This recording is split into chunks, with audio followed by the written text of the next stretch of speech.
ಸ್ನೇಹಿತರೆ, ಹಲವಾರು ದೇವಸ್ಥಾನಗಳು, ಹಲವಾರು ರೀತಿಯ ದೇವರುಗಳು, ಹಲವಾರು ರೀತಿ ಪೂಜೆ ಪುನಸ್ಕಾರಗಳು ಮಾಡ್ತೀವಿ ನಾವು ನಮ್ಮ ಹಿಂದೂ ಧರ್ಮದಲ್ಲಿ.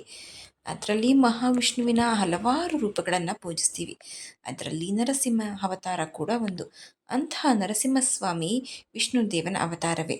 ನರಸಿಂಹಸ್ವಾಮಿಗೆ ಸಂಬಂಧಿಸಿದ ಅನೇಕ ದೇವಸ್ಥಾನಗಳು ನಮ್ಮ ಭಾರತದಲ್ಲಿ ಕಾಣಸಿಗುತ್ತೆ. ಅಂತಹ ದೇವಾಲಯಗಳಲ್ಲಿ ಕೆಲವೊಂದು ದೇವಾಲಯ ಸಾವಿರಾರು ನಿಗೂಢ ರಹಸ್ಯಗಳನ್ನು ಹೊಂದಿರುತ್ತೆ. ಆದರೆ ನಾವು ಇವತ್ತು ಹೇಳುವಂಥ ದೇವಸ್ಥಾನದಲ್ಲಿ ನರಸಿಂಹಸ್ವಾಮಿ ರಕ್ತವನ್ನೇ ಹರಿಸ್ತಾ ಇದ್ದಾನೆ. ಇಲ್ಲಿನ ವಿಗ್ರಹವನ್ನು ಮುಟ್ಟಿದ್ರೆ ಸಾಕು, ವಿಗ್ರಹದಿಂದ ರಕ್ತ ಸುರಿಯುತ್ತೆ. ಹಾಗಾದರೆ ಬನ್ನಿ, ಇಂತಹ ಕೌತುಕ ಹೊಂದಿರುವಂತಹ ವಿಶೇಷವಾದಂತಹ ದೇವಸ್ಥಾನದ ಬಗ್ಗೆ ತಿಳಿದುಕೊಳ್ಳೋಣ. ನಮಸ್ಕಾರ ಸ್ನೇಹಿತರೆ, ಎಲ್ಲರಿಗೂ ಮಾನು ಮನೋಜ್ ಕನ್ನಡ ಯೂಟ್ಯೂಬ್ ಚಾನಲ್ಗೆ ಸ್ವಾಗತ. ಭಾರತ ಅಂದರೆ ಸಾಕು, ದೇವಸ್ಥಾನಗಳು ಎಲ್ಲೆಂದರಲ್ಲಿ ಸಿಗುತ್ತೆ. ಅದರಲ್ಲೂ ಪ್ರತಿಯೊಂದು ದೇವಸ್ಥಾನಕ್ಕೂ ತನ್ನದೇ ಆದ ಇತಿಹಾಸ ಇದ್ದೇ ಇರುತ್ತೆ. ಜನ ಪರಮಾತ್ಮನನ್ನು ತುಂಬಾ ನಂಬ್ತಾರೆ. ಅವರ ನಂಬಿಕೆ ನಿಜವೆಂಬಂತೆ ಕಾಲಕಾಲಕ್ಕೆ ನಿಗೂಢ ರಹಸ್ಯಗಳು ನಡೀತಾ ಇರುತ್ತೆ. ಅಂತಹ ನಿಗೂಢ ಹಾಗೂ ದೇವರೇ ನೆಲೆಸಿರುವಂತಹ ದೇವಸ್ಥಾನ ಆಂಧ್ರ ಪ್ರದೇಶದ ವಾರಂಗಲ್ ಜಿಲ್ಲೆಯ ಮಲ್ಲೂರು ಗ್ರಾಮದಲ್ಲಿರುವ ಹೇಮಾಚಲದಲ್ಲಿರುವ ಲಕ್ಷ್ಮೀ ನರಸಿಂಹಸ್ವಾಮಿ ದೇವಸ್ಥಾನ. ಈ ದೇವಸ್ಥಾನದಲ್ಲಿ ದೇವರು ಜೀವಂತವಾಗಿದ್ದಾನೆ. ಇಲ್ಲಿ ಸ್ವಾಮಿ ನರಸಿಂಹ ಮುಖ್ಯ ದೇವ. ಇಲ್ಲಿರುವ ನರಸಿಂಹಸ್ವಾಮಿ ವಿಗ್ರಹವನ್ನು ಸ್ಪರ್ಶಿಸಿದರೆ ಸಾಕು, ಮನುಷ್ಯನ ಚರ್ಮವನ್ನು ಮುಟ್ಟಿದ ಅನುಭವ ನಿಮಗಾಗುತ್ತೆ. ಒಂದು ವೇಳೆ ನಾವು ಈ ಚರ್ಮವನ್ನು ಜೋರಾಗಿ ಒತ್ತಿದ್ರೆ ಅದರಿಂದ ರಕ್ತವೇ ಹೊರಬಂದು ಬಿಡುತ್ತೆ. ಈ ದೇವಸ್ಥಾನಕ್ಕೆ ಸಂಬಂಧಿಸಿದ ಕುತೂಹಲ ಮಾಹಿತಿಯನ್ನು ತಿಳಿದುಕೊಳ್ಳೋಣ. ತೆಲಂಗಾಣದ ಹಿಮಾಚಲ ಲಕ್ಷ್ಮೀ ನರಸಿಂಹಸ್ವಾಮಿ ದೇವಸ್ಥಾನ. ಇದು 4000 ವರ್ಷಗಳಷ್ಟು ಹಿಂದಿನ ಇತಿಹಾಸವನ್ನು ಹೊಂದಿದೆ.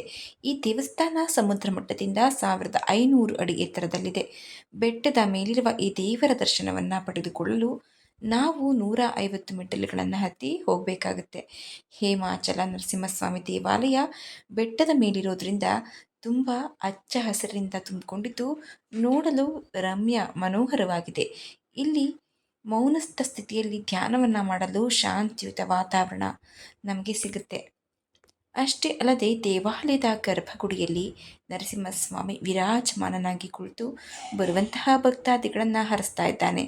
ಸಾಮಾನ್ಯವಾಗಿ ನಾವು ದೇವರ ವಿಗ್ರಹವನ್ನು ಮುಟ್ಟಿದಾಗ ಅದು ಕಲ್ಲಿನಷ್ಟೇ ಗಟ್ಟಿಯಾಗಿರುತ್ತೆ. ಯಾಕೆಂದರೆ ಆ ವಿಗ್ರಹ ಕಲ್ಲೇ ಅಲ್ವೇ. ಕಲ್ಲಿನಿಂದನೇ ನಾವು ಆ ವಿಗ್ರಹಕ್ಕೆ ದೇವರಾಗಿ ಪ್ರತಿಷ್ಠಾಪನೆಯನ್ನು ಮಾಡಿ ಜೀವವನ್ನು ತುಂಬಿರ್ತೀವಿ. ಆ ಕಲ್ಲೇ ವಿಗ್ರಹವಾಗಿ ದೇವರಾಗಿ ನಮಗೆಲ್ಲ ಆಶೀರ್ವಾದವನ್ನು ಮಾಡ್ತಾ ಇರುತ್ತೆ. ಈ ದೇವಾಲಯದಲ್ಲಿನ ನರಸಿಂಹಸ್ವಾಮಿ ವಿಗ್ರಹವನ್ನು ಮುಟ್ಟಿದಾಗ ಅದು ತುಂಬ ಮೃದುವಾಗಿರುತ್ತೆ. ನೋಡಿ ಎಷ್ಟೊಂದು ವಿಸ್ಮಯ. ಬೇರೆಲ್ಲ ವಿಗ್ರಹಗಳು ಕಲ್ಲಿನಂತೆ ಗಟ್ಟಿಯಾಗಿದ್ದರೆ ಈ ವಿಗ್ರಹ ಮನುಷ್ಯರಂತೆ ಮೃದು. ನೀವು ಈ ದೇವಸ್ಥಾನಕ್ಕೆ ಭೇಟಿ ನೀಡಿದಾಗ ಆಗಿರಬಹುದು, ಇನ್ಯಾರಾದರೂ ಈ ದೇವಾಲಯದಲ್ಲಿನ ವಿಗ್ರಹವನ್ನು ಜೋರಾಗಿ ಒತ್ತಿದರೆ ಈ ವಿಗ್ರಹದಿಂದ ರಕ್ತ ಬರಲು ಪ್ರಾರಂಭಿಸುತ್ತೆ. ಈ ವಿಗ್ರಹದಲ್ಲಿ ಇದ್ದಕ್ಕಿದ್ದಂತೆ ಕೆಲವೊಮ್ಮೆ ರಕ್ತಸ್ರಾವ ಆಗುತ್ತೆ. ಆ ಸಮಯದಲ್ಲಿ ದೇವಸ್ಥಾನದ ಅರ್ಚಕರು ನರಸಿಂಹಸ್ವಾಮಿ ವಿಗ್ರಹಕ್ಕೆ ನಿರಂತರವಾಗಿ ಗಂಧದ ಪೇಸ್ಟನ್ನು ಹಚ್ಚುವ ಮೂಲಕ ರಕ್ತಸ್ರಾವವನ್ನು ನಿಯಂತ್ರಣ ಮಾಡ್ತಾರೆ. ಇನ್ನು ಜೀವನದಲ್ಲಿ ಶಾಂತಿ, ಸಮೃದ್ಧಿ, ದೈವಿಕ ಆಶೀರ್ವಾದವನ್ನು ಪಡೆಯುವುದಕ್ಕೆ ದೇಶ ವಿದೇಶಗಳಿಂದ ಜನ ಇಲ್ಲಿಗೆ ಬರ್ತಾರೆ. ಇಲ್ಲಿ ಇರುವಂತಹ ಸ್ವಾಮಿ ಭಕ್ತರ ತೊಂದರೆಗಳನ್ನು, ಸಮಸ್ಯೆಗಳನ್ನು ದೂರ ಮಾಡ್ತಾನೆ. ಭಕ್ತರಿಗೆ ಸಮೃದ್ಧಿಯನ್ನು ಕರುಣಿಸಿ ಸಕಲ ಇಷ್ಟಾರ್ಥವನ್ನು ಕೊಡ್ತಾನೆ. ಸಂತಾನ ಭಾಗ್ಯವನ್ನು ಕೊಡ್ತಾನೆ. ಯೋಗ್ಯ ಸಂತಾನವನ್ನು ಕರುಣಿಸ್ತಾನೆ. ಇನ್ನು ಸ್ವಾಮಿ ದೇವಾಲಯ ಬೆಳಗ್ಗೆ 8:30ರಿಂದ ಮಧ್ಯಾಹ್ನ 1ರವರೆಗೆ, ನಂತರ 2:30ರಿಂದ ಸಂಜೆ 5:30ವರೆಗೆ ಭಕ್ತರ ದರ್ಶನಕ್ಕೆ ತೆರೆದಿರುತ್ತೆ. ವಿಶೇಷವೆಂದರೆ ಸಂಜೆ 5:30ರ ನಂತರವೇ ಬಾಗಿಲನ್ನು ಮುಚ್ಚುತ್ತಾರೆ. ಈ ಸಮಯದಲ್ಲಿ ನರಸಿಂಹ ದೇವರು ಸುತ್ತಮುತ್ತಲಿನ ಕಾಡುಗಳಲ್ಲಿ ಸುತ್ತಾಡಲು ಹೊರಡುತ್ತಾನೆ ಅಂತ ನಂಬಲಾಗಿದೆ. ಆದ್ದರಿಂದ ದೇವಾಲಯದ ದರ್ಶನದ ಸಮಯವನ್ನು ಸಂಜೆ 5:30ರವರೆಗೆ ಸೀಮಿತಗೊಳಿಸಿದ್ದಾರೆ. ವಿಷ್ಣುದೇವನ 4ನೇ ಅವತಾರವೇ ನರಸಿಂಹಸ್ವಾಮಿ. ವಿಷ್ಣುದೇವರು ಶಾಂತಯುತವಾದ ಸಂಯಮದ ದೇವರಾಗಿದ್ದರೂ ಈ ನರಸಿಂಹಸ್ವಾಮಿ ರೂಪದಲ್ಲಿ ಉಗ್ರವಾಗಿ ಕಾಣಿಸಿಕೊಂಡಿದ್ದಾನೆ. ವಿಷ್ಣು ತನ್ನ ಪರಮ ಭಕ್ತನಾದ ಭಕ್ತ ಪ್ರಹ್ಲಾದನನ್ನು ರಕ್ಷಿಸುವುದಕ್ಕೆ ನರಸಿಂಹನ ಅವತಾರವನ್ನು ತೆಗೆಯೋದು.